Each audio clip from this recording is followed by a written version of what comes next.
Hold on, y'all. All right, we in. Hold on.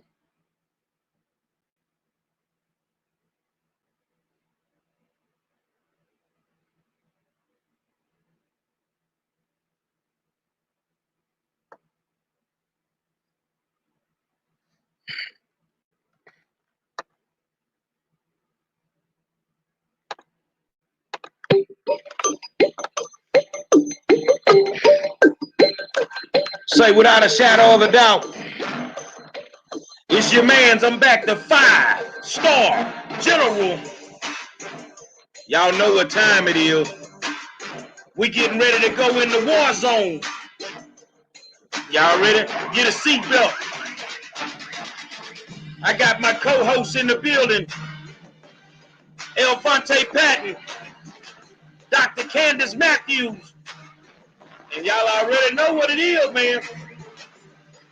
The hottest talk show on social media.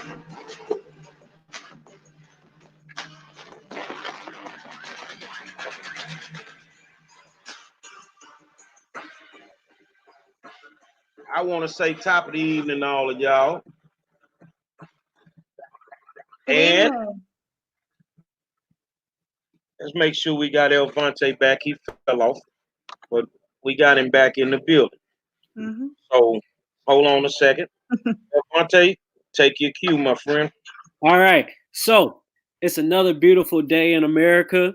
And of course, as you know, you have entered the war zone. Is where we keep it real and we make sure we educate everyone across the world on issues, not just dealing with the pandemic, but just injustices in general that's happening around us and to us.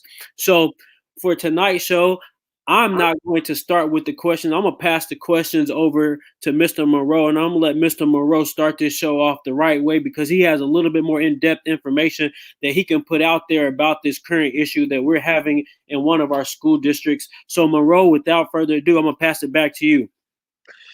Hey, I want to tell y'all good evening. And before we start, I want to send well wishes to my good friend, Brad Scarface Jordan. A lot of people found out today that Brad ended up with the coronavirus. My friend for many moons and more like a brother to me. So, you know, and I will tell y'all I've been knowing what my business to put it out there. But you know, my man put it out there today, so we want to make sure we wish him well as Slim Thug. These are our very own celebrities and different folk from our city that's been affected by this virus. I ran across this story. By being in education, I'm always in somebody's business. I can tell you that. And I ran across this story, and I tried to get some clarification and understanding about it. And what I got was it didn't seem right. So, you know, nothing about the whole story seemed right. So I know a lot of people are trying to figure out exactly what the story is. Well, in Fort Bend County, and if I get this wrong, ladies, and I'll give you an opportunity to introduce yourselves. If I get this wrong, then tell me if I get it wrong. There was an illegal truancy court set up in Fort Bend County. And what that meant was, you know, every morning they got to take roll in the state of Texas when your kid is in school. So by 10:30 in the morning, if the kid is not in the classroom, he's considered absent for the whole day, which I think is crazy. Which I really think is crazy. Well, anyway, in Fort Bend County, along with that rogue school system, Fort Bend ISD, they went and took cahoots together. And they created this truancy court and started running children through the truancy court. Well, most of the kids, from what I understand, were black and brown children, children of color. And during the course of this going on, the black politicians never said anything. The black leaders in the community never said anything. Nobody's saying nothing. These kids are being criminalized through this truancy court. Well, to save the day, up steps 4 white attorneys. And in all actuality, black people, they didn't have to give a damn about your kids. They could have stayed in their box and they could have just said the hell with it. But see, their hearts were in different places. And they felt like this was just totally wrong. And before you know it, they battling. You know, when you're dealing with a school district, you got to clearly understand that I call them billion-dollar bullies. That's what they are. They're billion-dollar bullies. They try to intimidate you and bully you to try to get, to figure out what they want. It's just about what the school district wants. So they end up in this court battle. And that's when it got a little funky. It didn't seem right. And then before you know it, that there was a determination on the case, then a mysterious judgment against the 4 white attorneys. And I saw last week, and this is what made me want to bring them on the show. I looked at Facebook and saw that the receiver, if I'm saying that right, y'all, that they appointed a receiver to collect on a quote unquote debt. They put a judgment against these attorneys for like $500,000. And then they wipe out one of the attorneys' whole bank account. Now we're in the middle of a pandemic where people don't have enough money to survive on anyway. And they take all of this lady's money. Every dollar she had in the bank, her and her husband, that no money left in the bank. And you know what? Enough is enough. I hope you watching, Mr. Dupree, because you already know how I am.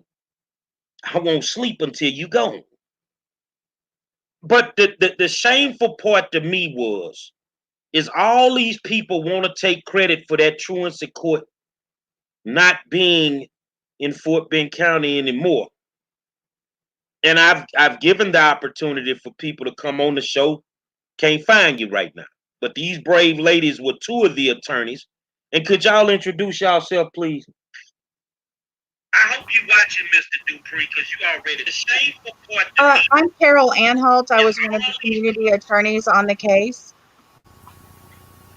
And I'm Susan Soto. I was also one of the attorneys on the case. Okay, so I'm going to stop talking. And I'm going to give the flow to y'all. Can y'all tell us exactly what happened? Susan, I'll let you start. You want to? Sure. So several years ago, truancy in Texas public schools was a criminal act.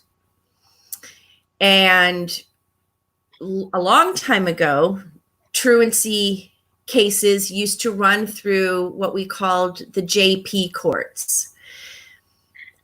But at some point, the Fort Bend School District and the Fort Bend County Juvenile Board signed a memorandum of understanding together to create their own court to run these criminal truancy cases through. We're still not sure where all the money generated from the fines that were levied in that court went. But putting that aside, we saw that the truancy court was established. Families were being taken to court illegally also, Mr. Monroe, I might add. The citations that were summonsing those families to court were also illegal. And I personally sat in the court several times and observed the goings on, which disturbed me greatly. But what we came to realize is that because these students were walking out of the court with a criminal record, it was operating as a full court of law. we realized that that was illegal because in Texas, only the legislature can create a court, not a school district, not a county board. Carole, do you want to pick it up from there? Let me unmute. Okay. Yes. We get into the court, and what was really disturbing, I think, for all of us was that they assigned it to a judge that was a member of the juvenile board, Brady Elliott. Brady Elliott and all the district judges in Texas are required to sit on a juvenile board. So when we sued, we sued everyone on the juvenile board, and then the trustees of the ISD and other people that were appropriate. We sued them all in their official capacities. We did not sue them as judges. We sued them as members of the juvenile board that had entered into this memorandum of agreement with Fort Bend ISD to establish this illegal court. So we attempted to get Judge Elliott to recuse himself, which is the law in Texas. Essentially, he had a heck of a conflict of interest under the judicial conduct rules to, not remain on the case, and yet he did. He completely refused to get off the case.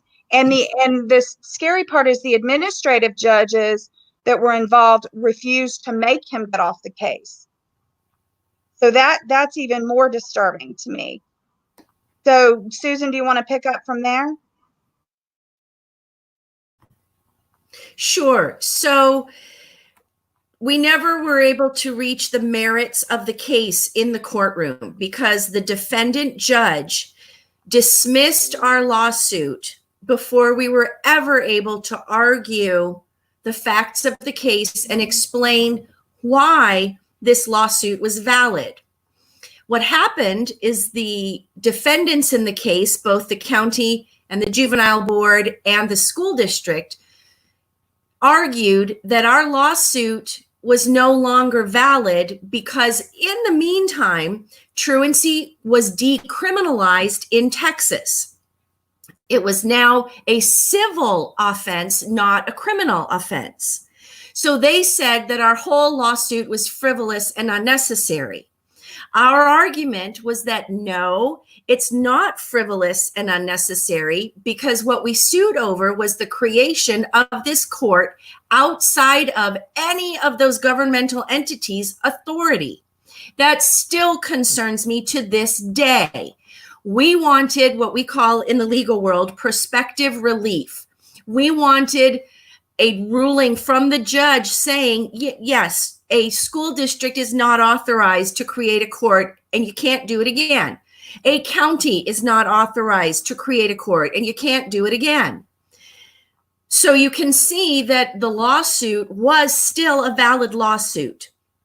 But I truly believe that the defendant judge was looking for any reason to latch on to something to give him cause to dismiss the case. So he went along with the defendant's argument that, oh, this lawsuit is no longer good because truancy isn't criminal anymore. When in reality, this lawsuit was nothing about truancy. It was about shutting down a court that was set up like a pop-up court, just like a pop-up shop or a pop-up food truck court. So we unfortunately were not able to litigate the case. We were dismissed.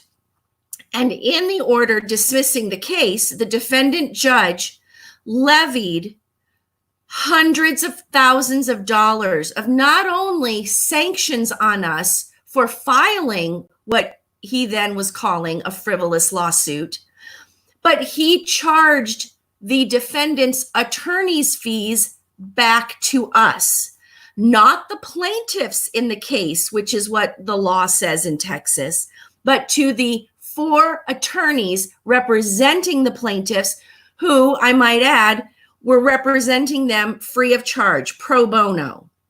So that's also unprecedented. So now we have a judgment against us for hundreds of thousands of dollars from a defendant judge, and we never even reached the merits of the case. He just dismissed it.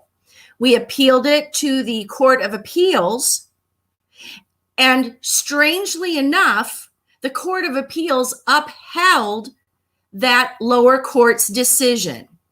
We appealed it to the Supreme Court of Texas, and they refused to even consider the matter. So the defendant judge's ruling from several years ago stood, and that is a scary precedent that Carole and I feel is important for every person in the state of Texas to realize. That judge did not shut down governmental entities' abilities to create their own courts. That is a threat to all of our civil rights. And that is why they can actually come back at any moment and just create a court. That's correct. Based upon that precedent, yes. Yes. What's even scarier is the trial court judge in the last hearing, when he dismissed the case, the defendant judge, and by the way, I want to add something else. We literally, from a legal perspective, thought the criminal actions had occurred. So there was what's called a court of criminal inquiry that was filed in the case. This same defendant judge was a defendant in the court of criminal inquiry, and he dismissed his own criminal case. So how can you hear a case that you are a defendant in? That's our issue. That's the judicial conduct rules say you can't. It's improper, but that's what the Court of Appeals upheld, and that's what the Supreme Court upheld. Furthermore, so that people can get a clear understanding, because they giving you the legalities of it. I'm gonna break it down for you. Them 4 good white people decided to help some black kids. They decided to help some black kids, and this is the system's way of coming back to get them for doing it. Well, they basically retaliated against us just as they retaliated against any child at Fort Bend ISD that wasn't in their seat at 10:30 that was going to make them lose money, lose funding. So yes, that's true. What's even more disturbing to me is if you look at the trial court record, and this is what I think is embarrassing, is that the trial court judge, Judge Brady Elliott, admitted that he never reached the merits of the case. If you don't reach the merits of a case, how do you think it's okay and proper legally to set a precedent to fine someone hundreds of thousands of dollars? Technically, if you look at the order, he only levied about $4,000, $2,500 for one set of defendants and $1,500 for the other against Susan and myself. But the demand letters that came after the Supreme Court refused to hear the case were for $75,000, plus Rusty Hardin went after us for $41,000. So you're talking about 116, $100-something thousand. You know where I get confused, and Doc and Elvante, you could jump in this. I was just in federal court from last July up to last November in a battle with a school district. My attorney agreed to work for me pro bono, didn't charge me a dime. We ended up defending the Constitution, and we won. Because now I can go into any limited public forum and I can criticize these public officials and don't have to worry about being retaliated against. That's what my whole suit was about. But you notice I saw something strange. The whole time we're battling and we are paying these general counsels in these school districts hundreds of thousands of dollars. Never once did the general counsel of the Houston Independent School District or the assistant general counsel of that same school district ever open their mouths one time in that courtroom. So why do we have these people here if they can't go into a courtroom and battle for the school district that pays them? Well, hold on, Mr. Monroe. we've got a story that goes right along with that. In our suit against Fort Bend ISD, Fort Bend ISD has general counsel on the payroll. They went outside of the school district and hired external legal counsel to represent themselves. And Carole, correct me if I'm wrong, but there's a law in Texas where if a governmental entity is sued, then is it the attorney general who represents them? Yes. If a person is sued as a government employee in Texas, the state will indemnify them, and the state will provide state salaried counsel, meaning the attorney general. The Fort Bend County defendants used Fort Bend County counsel, the district, the county attorney, and they're not the ones coming after us now. It's Fort Bend ISD and the juvenile board that is coming after us. So they made a choice to use private counsel, and now they are coming after us for all of those fees, which I might add the county taxpayer paid, because Fort Bend County Court commissioners us basically gave them money to do so. So now they're coming back saying that they're protecting the taxpayer when in fact they never had to incur those fees. Mm-mm. And you left out an important piece of the story. Who did the juvenile board hire as their private counsel? The very expensive Rusty Hardin and his team from Houston. Wow. Oh, look at their website. There's some boasting on there. Well, the difference between my case and you guys' case, we didn't start off. And if I get this wrong, tell me. We didn't start off in state court. I didn't want to go to state court because I knew that the judges in state court were the school district's friends. I told my attorney, I want to go to federal court. And we took it to fair court. And that's how we ended up winning, because I knew they didn't have any friends in that federal courthouse. This should never be a political issue. This was a purely legal issue, but it was turned into a retaliatory political issue in my book. And you're not supposed to use the law against people in a retaliatory manner, but that's exactly what the government is getting into doing right now. This was what's called an ultra vires case, which is a case against a government official or officials for wrongdoing or wrongful action. It was not against them individually, although Rusty Hardin, in a Houston Chronicle article that came out January 3rd, tried to argue that we sued judges individually. He even abstracted, Susan can comment on this, abstracted the case when it was over. You have to do what's called an abstract of who's involved in the case, and the case is over, and how much, and all that, how much are the fees and all that.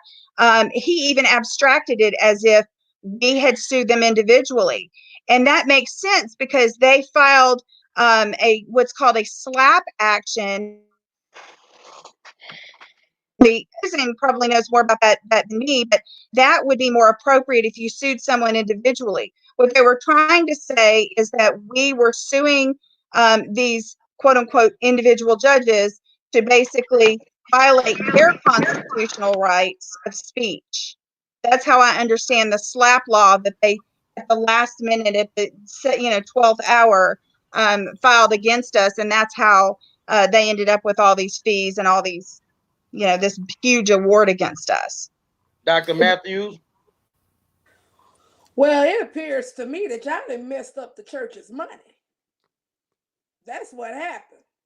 Because everybody in this little cahoots, everybody pockets was getting, shall I say, fed. And y'all came in there. You got to get closer to your mic. I said, so what y'all did, y'all came in and messed up the church's money. So by y'all messing up the church's money, then they're going to turn around and mess with your money. So for the people that's on here, I'm breaking it down to you in layman's terms. That's basically what went down. Okay. These ladies saw there was an injustice that was being done to Black and brown children. And so by that being done, they felt, hey, let's get in here, let's make this right.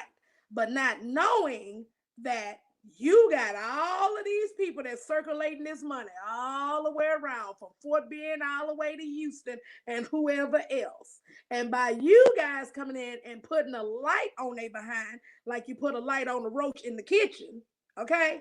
Now you done messed up the church's money, and that's why y'all being retaliated against. I mean, it's pure retaliation, Dr. Matthews. That's exactly what it is. I mean, it's retaliation, and it shouldn't be allowed, and it should never have been allowed by the Supreme Court.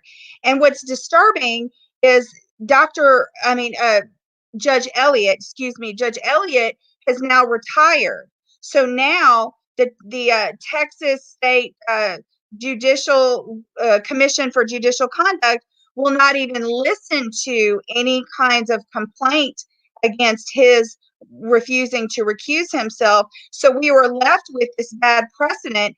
And Susan alluded to the precedent. The precedent is basically that people are going to be very scared anymore to file an Ultra Vires Act case to hold any government official in the state of Texas accountable, least of which the ISDs, which we know are billion-dollar bullies, like Mr.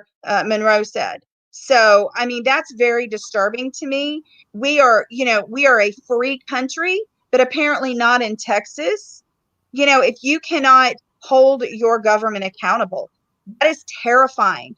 There has been a case in the county where a young African-American child was molested, and an Ultra Vires Act case was filed in that case. But of course, the attorney in that case did not include the juvenile board, probably because of what happened to us in our case. So we think there's a pattern and a practice of constitutional violations and discrimination against minority children that we can defend to the nth degree in our case and in others. So this is disturbing. Yes, too. I'm just sitting back learning and listening, because sometimes it's better to listen than talk, because right now I'm learning a whole lot. But it seems as if the fact that the African American community or Black and brown communities are going to be affected by this, but they try to start small before they implement it to large ISDs to affect more kids. That's what I'm seeing from what I'm hearing, that ultimately, if it would have happened there, it was going to trickle all across the state. So I think that's more of the issue we're looking at when you say grease in the palms of others. It's like you guys stopped something that was soon to be looked at as a big profit across the board, rather than saying I'm going to wait till third grade to see what the test score is to build my population of prison beds. Now I'm just going to look at truancy cases and say, now you already got a criminal record. By the time you turn 18, I can have a bed already ready for you. So that's kind of what I'm seeing from the whole gist of it. But I'm learning. So I'm still sitting back listening and learning what's going on, Monroe. So you giving kids criminal records and created an illegal court to do it. Well, the thing is based on how they ruled on it, they can pop up with another court anytime they get ready. So what is our legislators doing about this? Well, the problem I have with it, and now y'all gonna get that fire for me. Come on, is why is it every time you look up, in order to help the African American, it's always got to be the good white people? Where are the Black people that should be in an uproar right now, regardless if these ladies are white or Black or whatever? The criminality of it when it comes to what they were going to do to these kids. Well, let me put it a different way. What they did to those kids and what they plan on doing to thousands of more children should have every Black legislator up in arms right now. But maybe the sanctions against the good white attorneys, maybe they were going to split that up when they got it. Well, I've contacted a couple of legislators who don't seem to care, one of which is on the the committee, the legislative committee for judicial conduct, Representative White, and I have heard nothing from him. I have heard absolutely nothing from him. And that's disturbing to me. And what is even more disturbing to me is that some of the attendance clerks, you know, they were notaries. The attendance clerks were notaries. These notaries, when pushed in this case, who were sued, they were sued because they were involved in illegally bringing these kids to this illegal court. They resigned their notary licenses in lieu of action by the state. So what does that tell you? That tells you illegal behavior went on. And yet the defendant judge and the Court of Appeals judges and the state Supreme Court judges overlooked these things. If you look at the Court of Appeals opinion, they bend over backwards to basically do whatever the Judge Elliott wanted and what the government defendants wanted, and doesn't even get to or really mention or deal with the central legal issue of the case, which, as Susan said, was the criminality or the illegality of developing that court and running a pop-up criminal court in Texas, which is illegal. We know that it must, everything that you're saying, and this is how I gauge things. I'm in education every day.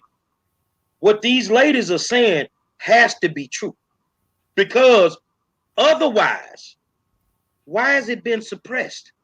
Why is the media not covering this? Because those school districts have enough money to silence the media.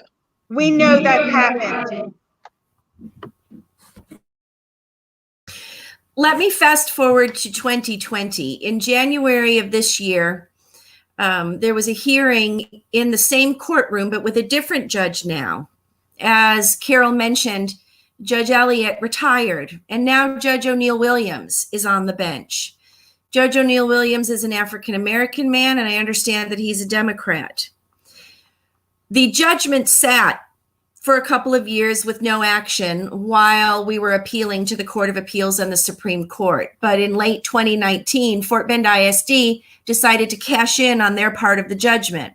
So we had a hearing in January of this year, and Judge O'Neill Williams granted the receivership for Fort Bend ISD. What that means is that Fort Bend ISD now has an order, a court order, that they can seize our assets that are what we call non-exempt. In Texas, you can't lose your house because of a judgment against you. You can't lose your car because of a judgment against you, but you can lose all sorts of other things. So in January, Judge Williams gave Fort Bend ISD the green light to have their receiver seize our assets.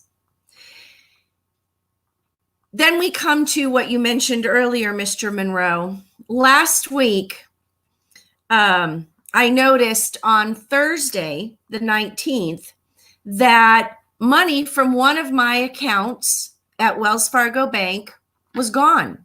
The account was wiped out, wiped clean, zero balance. Between Thursday and Friday, when my husband tried to pay some bills, we realized that our other accounts at Wells Fargo were all wiped clean. The receiver, under the direction of Fort Bend ISD, whether or not they admit to it, because at any time they could call him off and say that they don't want him to pursue this judgment any further. He cleared out all of my family's bank accounts in the middle of a pandemic and left my family penniless. They have no shame. I think that's the point. They had no shame in establishing a legal court. They had no shame in going after us with a defendant judge, taking advantage of a defendant judge they knew would go after us. And now they have no qualms about going after every single one of us and to make us penniless, to retaliate against us. And basically, as I said to Greg Bonin, who is, in the legislature, I told his staff member, I said, I guess they want us to be wards of the state, homeless, and on Medicaid, because that's where this is going. I mean, is that really fairness? Is that justice in Texas? This is my adopted home state. I chose to live here. I came to Texas to go to college and fell in love with Texas. Texas to me had integrity before now, and I just don't see the state, and especially the state judiciary right now, acting in a manner that is consistent with what the law is, and that breaks my heart. Well, let me say this. We're in the middle of a pandemic. African Americans have been in the middle of a pandemic for 453 years. And a lot of people have to understand that all Black people are not good people. All white people are not good people. But there's a hatred for African Americans that I could never even fathom it until I started researching. And what you did is you saved a bunch of children from being criminalized.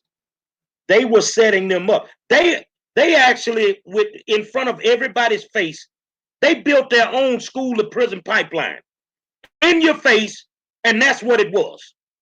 And because you four good people decided to help those children, this is the maximum penalty. We're going to destroy them financially. But my biggest problem with it,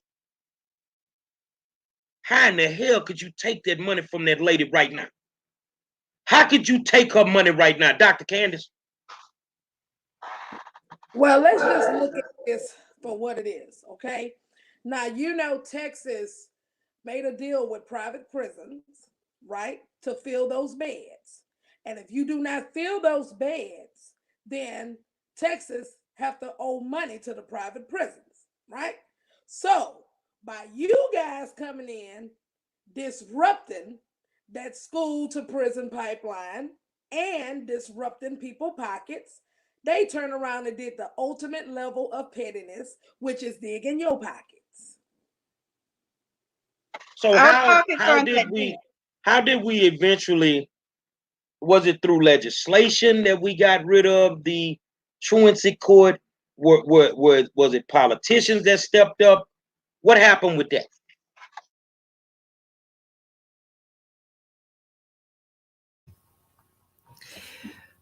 The truancy court was closed during the litigation. The party line that you'll hear from the school district and the county is because truancy was decriminalized. I think otherwise. I think they knew that what they had done was wrong, and I think they got caught, and so they shut it down with a different excuse. Truancy still runs through court. In Fort Bend County, for Fort Bend ISD students at least, it goes through Judge Ken Kanada's court, and that's a justice court out close to Katy in the west part of our county. So truancy still goes to court, and I wouldn't have cared if that truancy court had been properly established by the legislature. It could have continued as a civil court instead of a criminal court. The problem is that they set up their own court, which is a threat to all of our civil rights. And then look at the governmental oppression that the four of us are facing now. This is a warning to every person in Texas. If it happened to us, it can happen to you if you speak out. And that's why we're trying to share our story. And we appreciate this opportunity, Mr. Monroe. I'm going to add to that. In January, the Texas Lawyer ran an article that did an analysis in 2019 of state courts and recusal motions. Out of 370 of them, only 20 were granted, meaning there's a heck of a lot of interested judges with conflicts of interest that are rendering rulings in Texas. So basically, there's a lot wrong with going on in the state judiciary. The second point I wanted to let you know is that we did not out of the blue file this case. And the sad thing is Susan and I were just community attorneys that were added to the pleadings. We were not signatory attorneys. And if you look at the rules, we were not supposed to be sanctioned because there's an objective and a subjective element to sanctioning. And they were supposed to get us on the stand to ask if we were involved in the case for some improper reason, which we weren't. They never did that, and yet they're continuing with illegal sanctions. So illegal sanctions from a defendant judge, and on top of it, we have a transcript of a sworn statement of a truancy court employee that basically was leading us to believe that criminal acts had occurred in the truancy court. So they act like we just randomly just came up with this lawsuit, did not have a reason for it. We have a whistleblower statement that was sworn to in this case. It exists. And it has been forwarded to people, in the legislature for them to understand that, this is not a good thing that's gone on. This was illegal from the get-go. I mean, I'll give you one more example. They were not, if somebody pled guilty in this criminal court, in this truancy court, they were supposed to go back to the justice court that Susan alluded to. They were maintaining jurisdiction improperly in this court. You have a young lady, Demetria Schmidt, and she asked a question. She say, what question did you guys certify?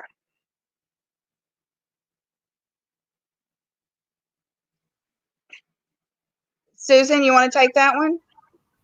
I'm not quite sure what she's asking.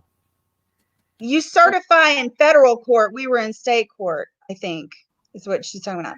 Okay, so let me address, and you alluded to this earlier, Mr. Monroe, and you're right. Yes, ma'am. The federal court is a much more impartial tribunal. We had to go to state court because we were trying to enforce the Texas state constitution. The constitution that these judges and the school district violated is the state constitution, so we had to go there. So we didn't certify a question because we were in state court. Okay. Well, I tell you, Candace, you got anything? My thing is that I'm just like really pissed off for real, because y'all done got over here and created an illegal court. Y'all charging kids, giving them criminal records before they can even get into the real world. Then you turn around, you have some Caucasian attorneys who saw what was wrong, came in, messed up the church's money. Then they turn around and retaliated against them. See, I'm mad about this whole deal because this doesn't happen just in the school districts. It happens with all of these state entities. They do this foolishness, and that mess got to stop. I am pissed off. Like, I think my level of pissivity is the lack of involvement of African American politicians. Go ahead. So that's kind of my major issue. I feel like we're starting to have a lot of what's the proper word that I would like to use to be politically correct? I believe that we have some very complacent individuals that's been in their seats for a time now that's no longer worried about their community as a whole.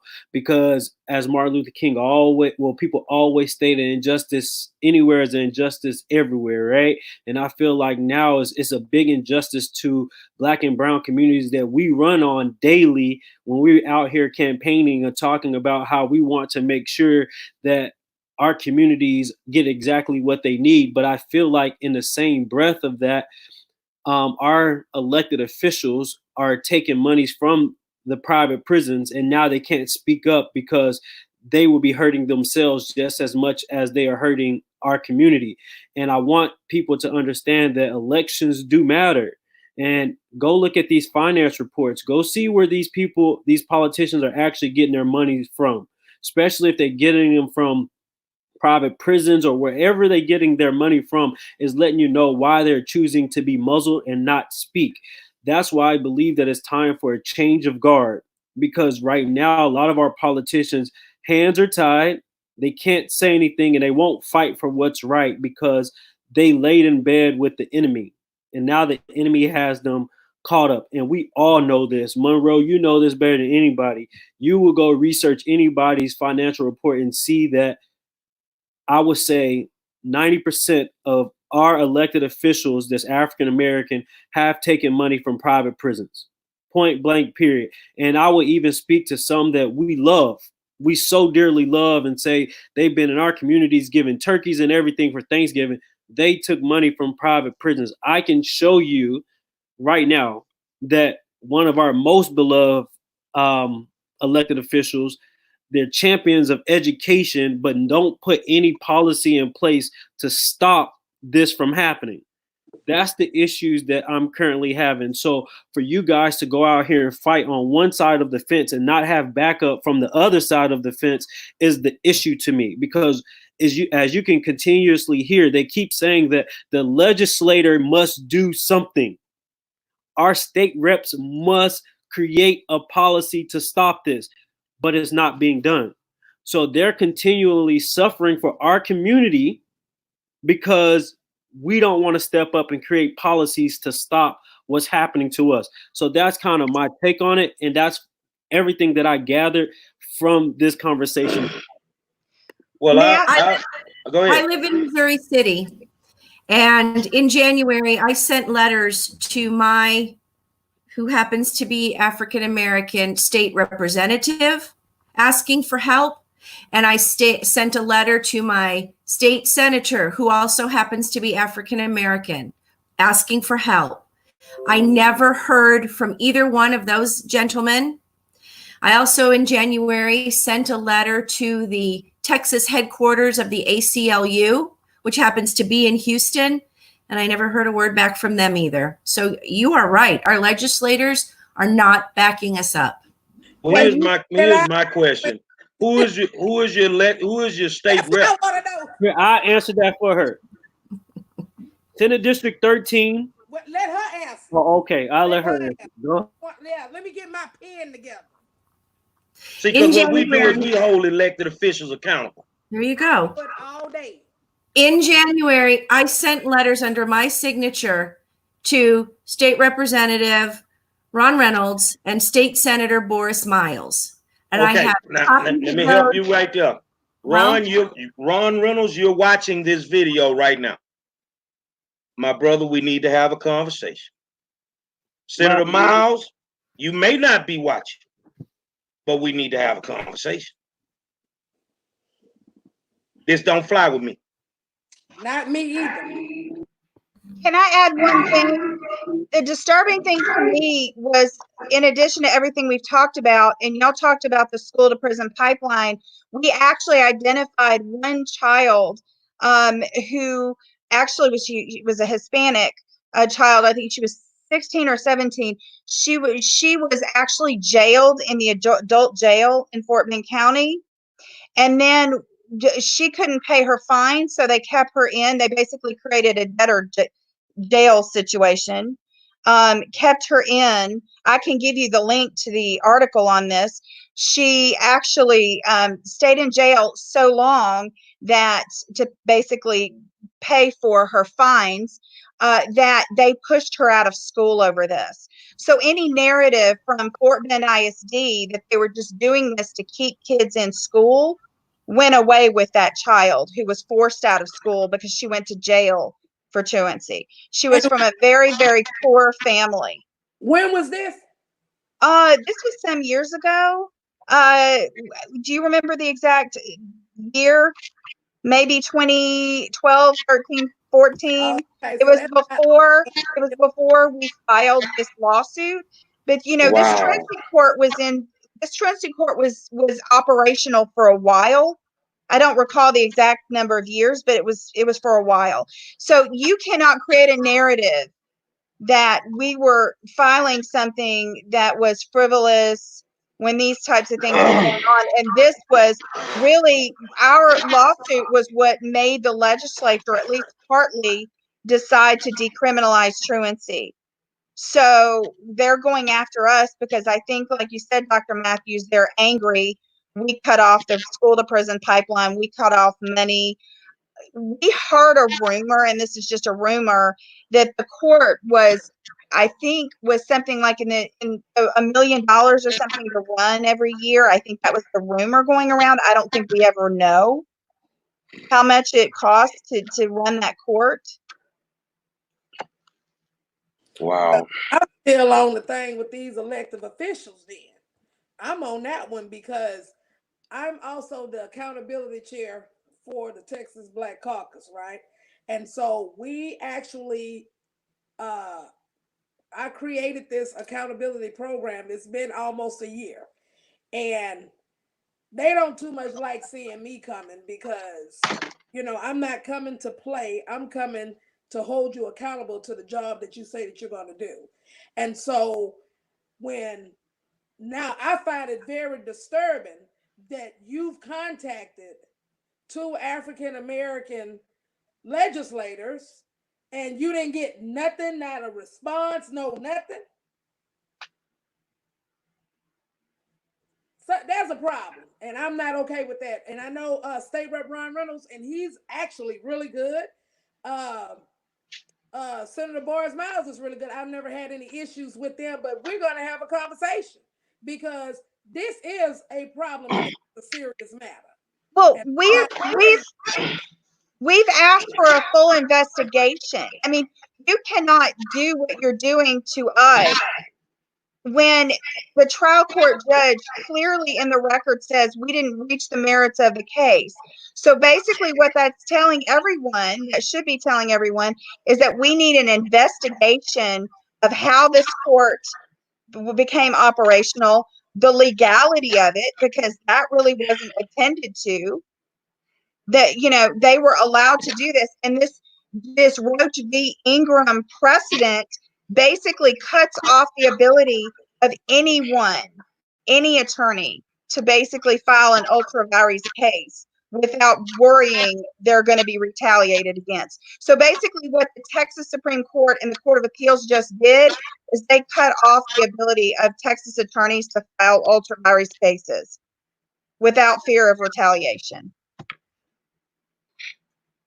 I'm gonna tell you one other thing that they did. They done pissed me off.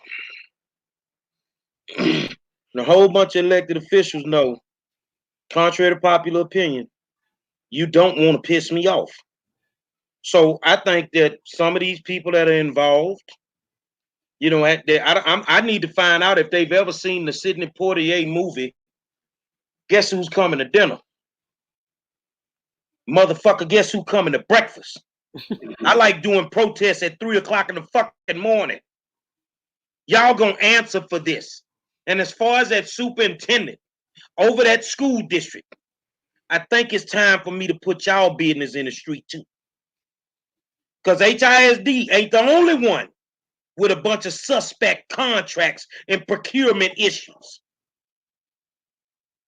So before we end this tonight, I would like to say something to you guys. First and foremost, I would like to thank you for the work that you're doing and that you have done, because you should be applauded for the efforts that our people haven't done for themselves.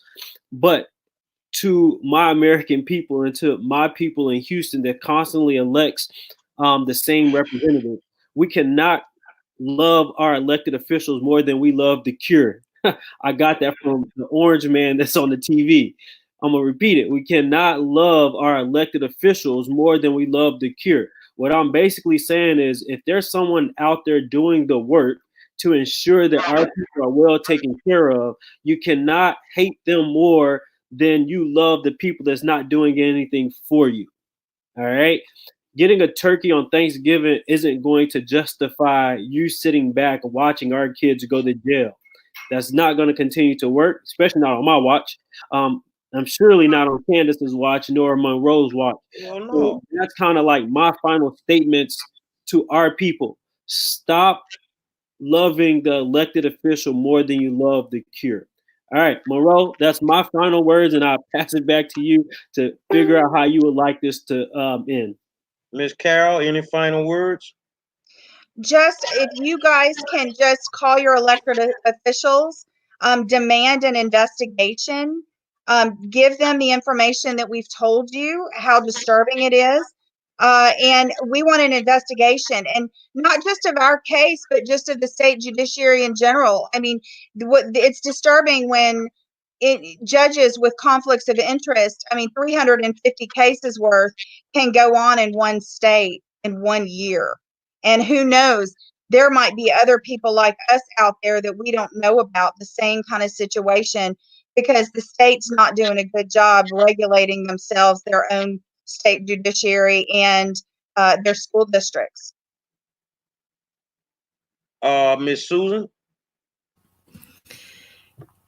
The lawsuit is public record. Every pleading, including our original petition and the judgments against us, everything is online at the Fort Bend District Clerk's website. Look for the case that has the name Roach v. Ingram. Those are the two lead names for the plaintiffs and defendants, Roach v. Ingram. It's all there. You can look it up and you can see what we're talking about. We're happy to clarify. You've asked where was the community during all this. The scary thing is that there's a whole lot more people in Fort Bend County than just the four of us who noticed the wrongdoing.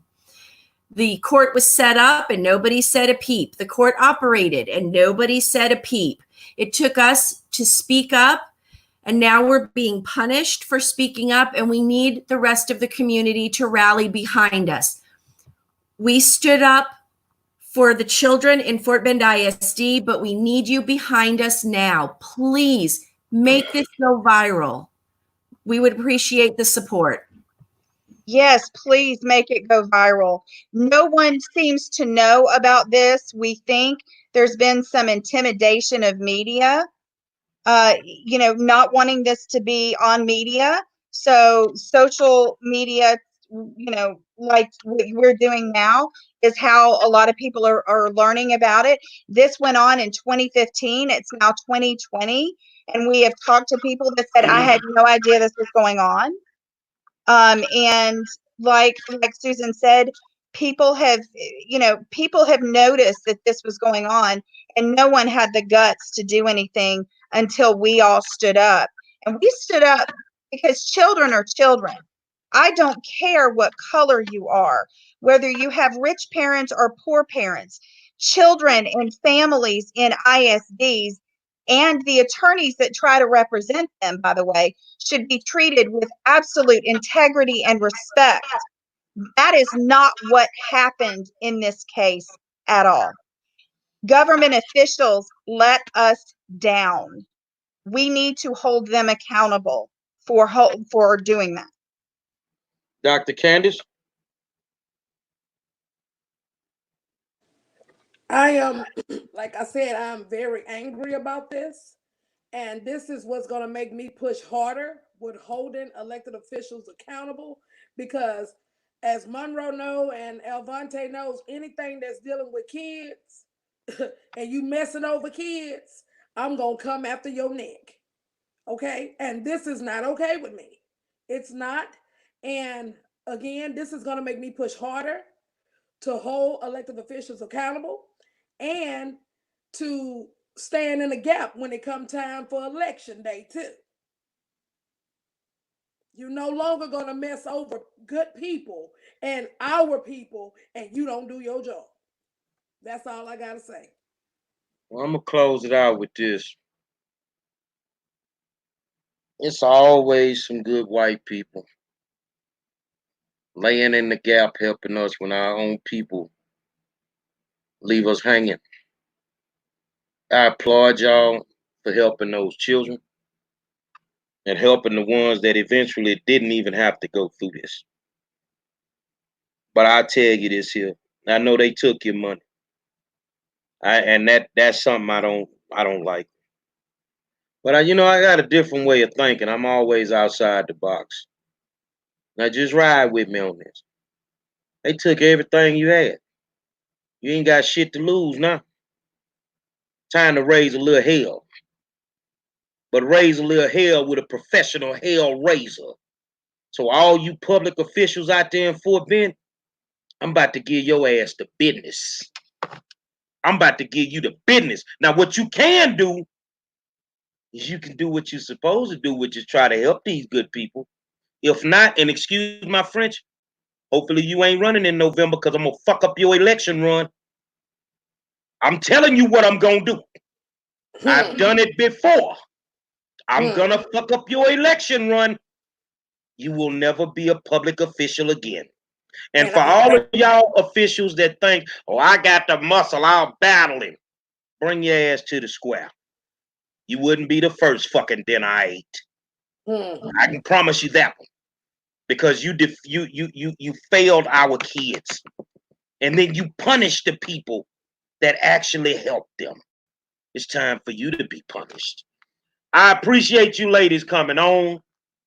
All of y'all out there, 7 o'clock every night. We talk about it. Tomorrow night, 8-time world boxing champion Tommy Hitman Hearns live on the War Zone. And if they don't know what the War Zone is, Fort Bend County and Fort Bend ISD, you about to find out. I can promise you that. You about to find out exactly what the War Zone is, what we represent, and what we stand by. And I'm telling you, I will not sleep until I get you. I'm promising you that. I will not sleep until I get you. Oh, he's threatening me. I don't make threats. I make promises. It's a big difference. Say, I want to thank y'all for tuning in to the War Zone. Tomorrow night, 7 o'clock. 8-time world boxing champion, Tommy Hitman Hearns.